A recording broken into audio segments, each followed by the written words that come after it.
우리 함께 하나님의 말씀 보시겠습니다. 요한계시록 14장 12절과 13절 말씀입니다. 요한계시록 14장 12절 13절 말씀, 우리 두 절을 한 목소리로 합독해서 읽겠습니다. 성도들의 인내가 여기 있나니 그들은 하나님의 계명과 예수에 대한 믿음을 지키는 자니라.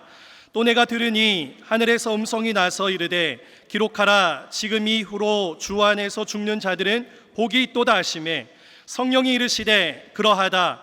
그들이 수고를 그치고 쉬리니 이는 그들의 행한 일이 따름이라 하시더라. 아멘. 우리의 신앙 고백은 하나님의 절대 주권 위에 있음을 고백하십니까? 여러분, 우리는 하나님의 절대 주권을 믿고 하나님의 섭리를 믿는 신앙인입니다.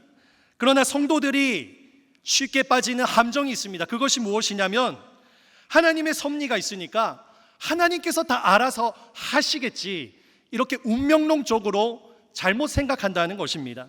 여러분, 과연 그럴까요?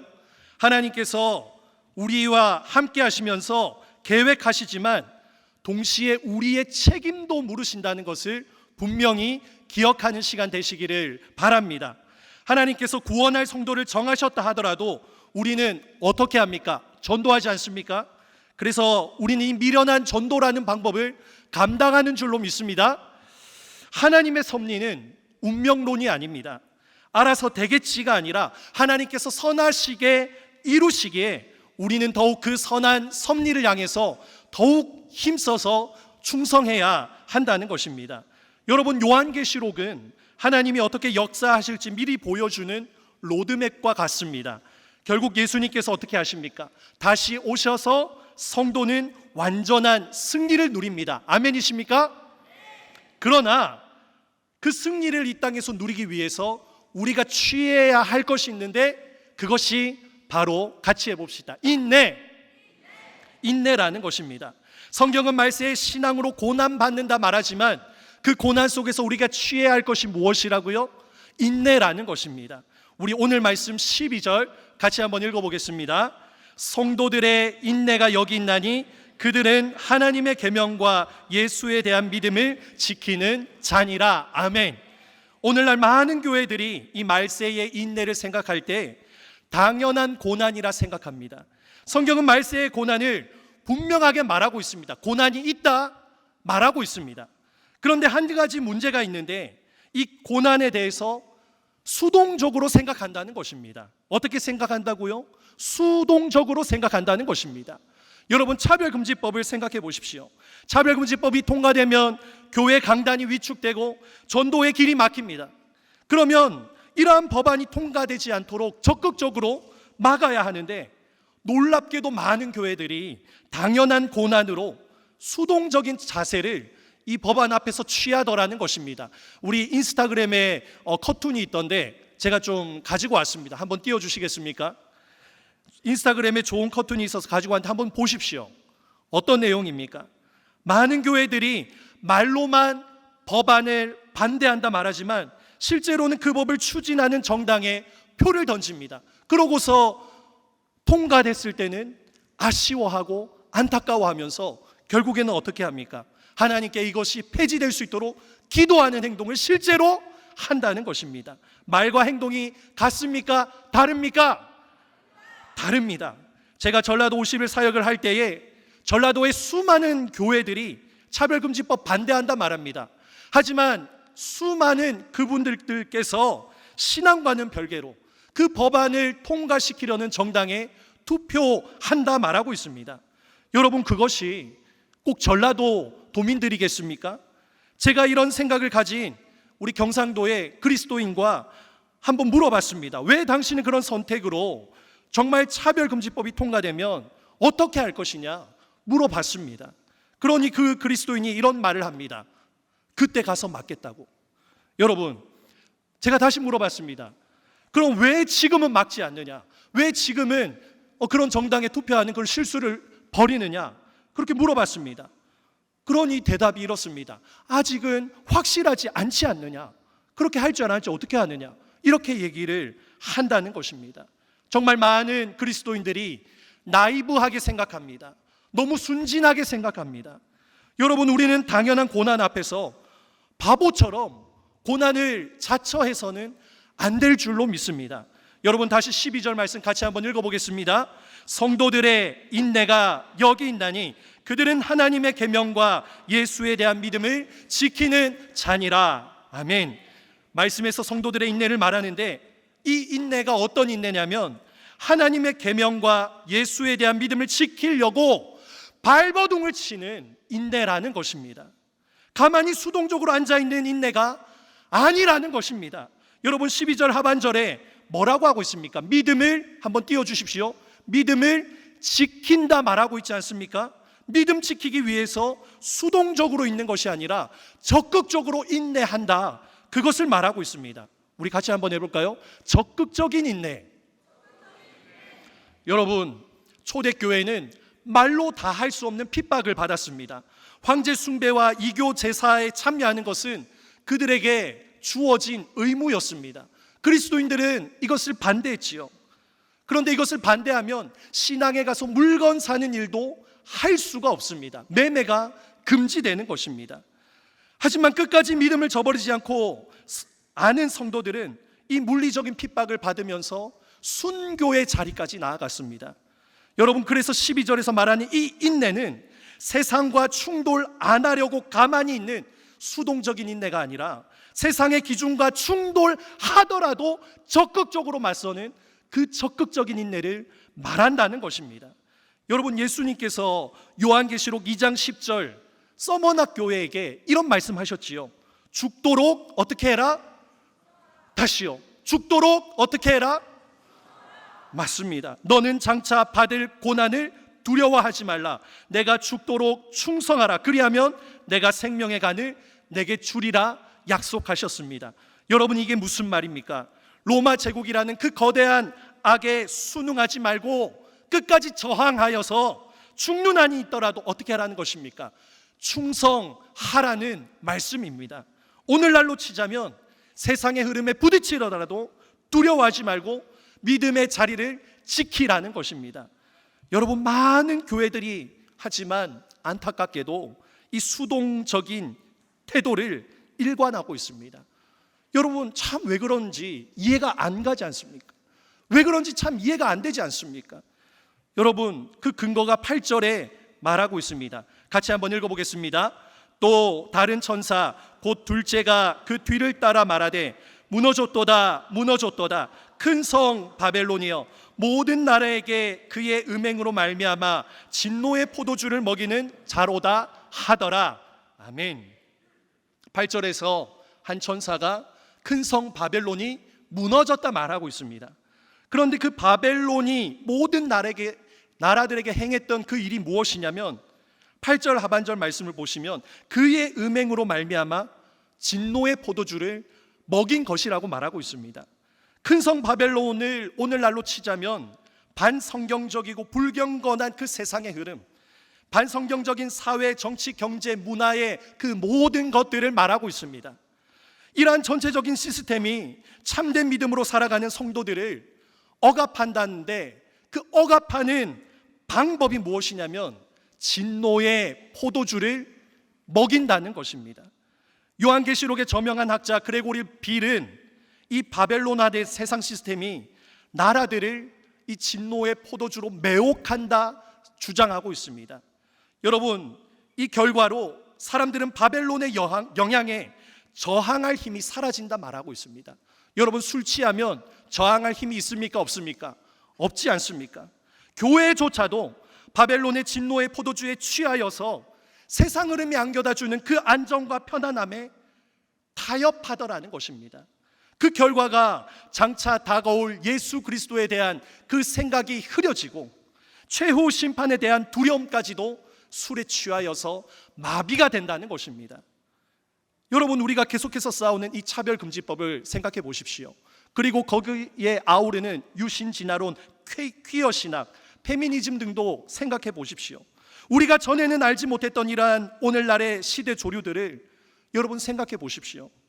이것들은 하나같이 성경이 전하는 그 진리를 해체하고 있고 말씀에 죄를 주입하여서 하나님의 백성이 믿음으로 살아가지 못하도록 만들고 있습니다. 여러분, 이 시대의 흐름은 굉장히 화려한 포장지로 잘 포장되어 있습니다.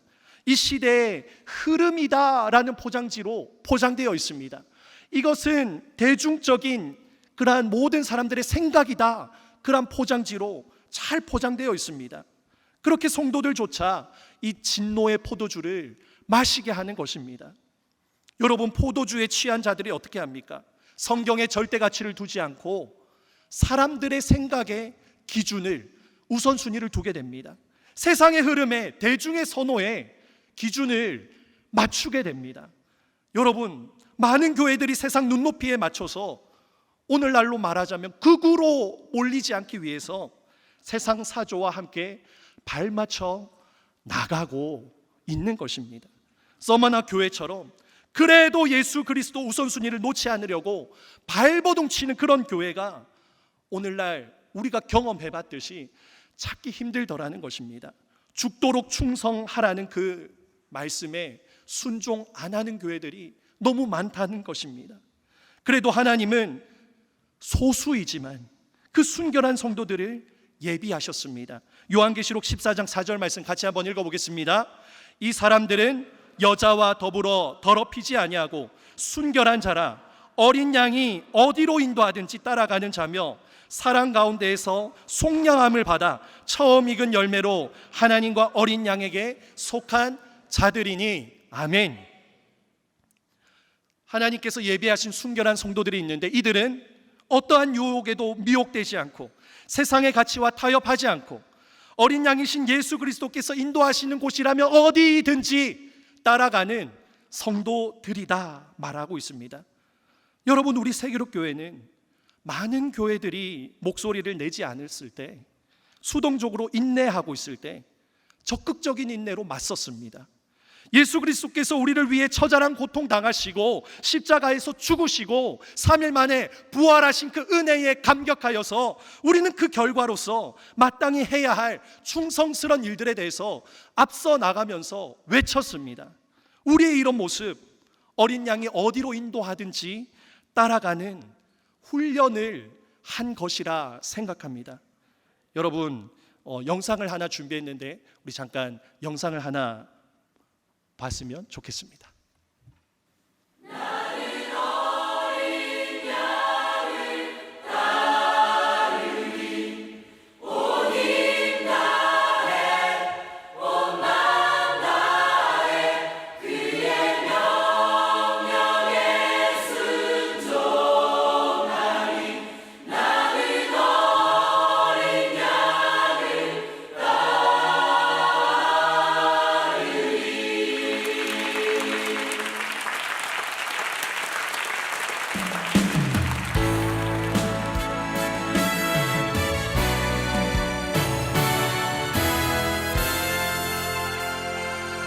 세월이 흐른 지금 이 순간 주를 향한 믿음 변찮네.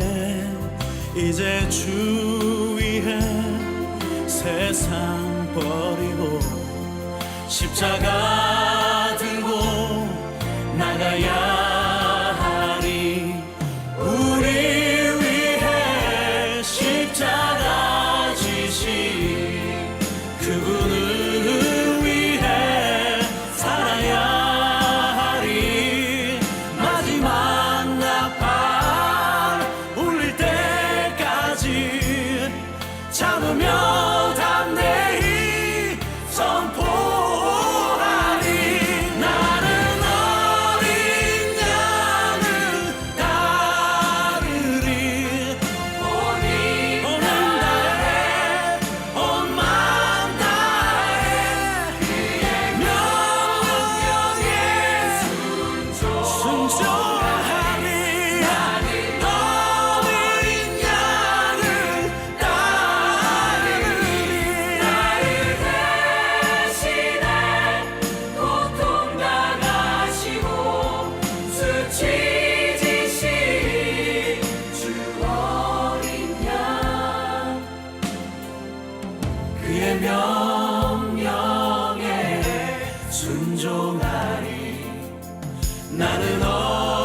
어린 양 따르리.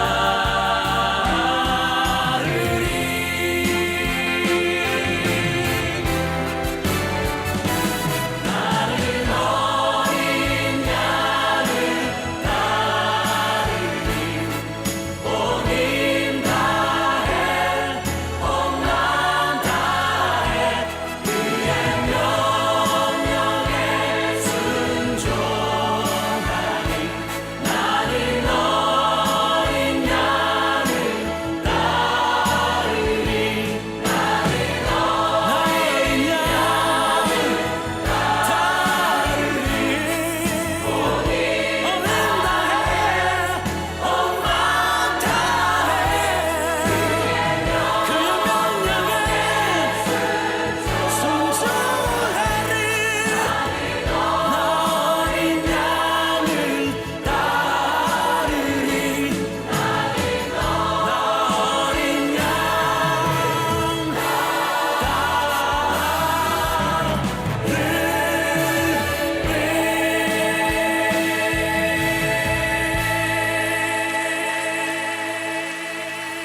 설교가 끝난 게 아닙니다, 여러분. 13절 말씀 같이 한번 읽어보겠습니다. 13절 시작.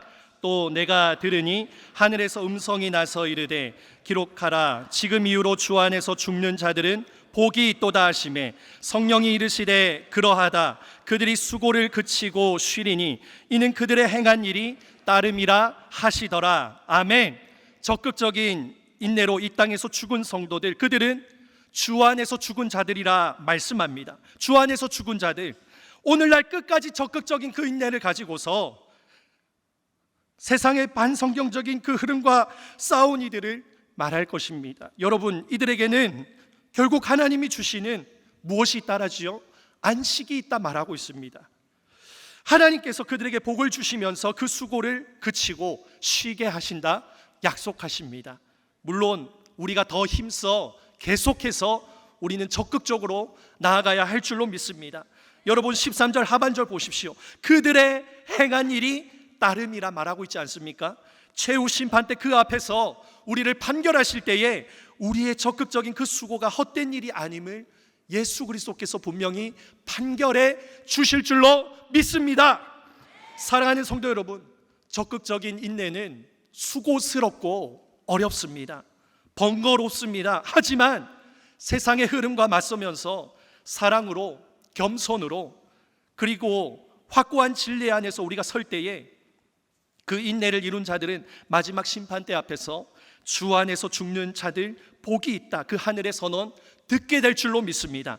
우리의 수고 주님 오실 때까지임을 여러분 끝까지 함께 힘내셔야 함을 믿고 나아가시길 바랍니다. 우리 같이 파이팅 외치고 마무리하겠습니다. 세계로교회 파이팅, 한국교회 파이팅 하겠습니다. 세계로교회 파이팅! 한국교회 파이팅!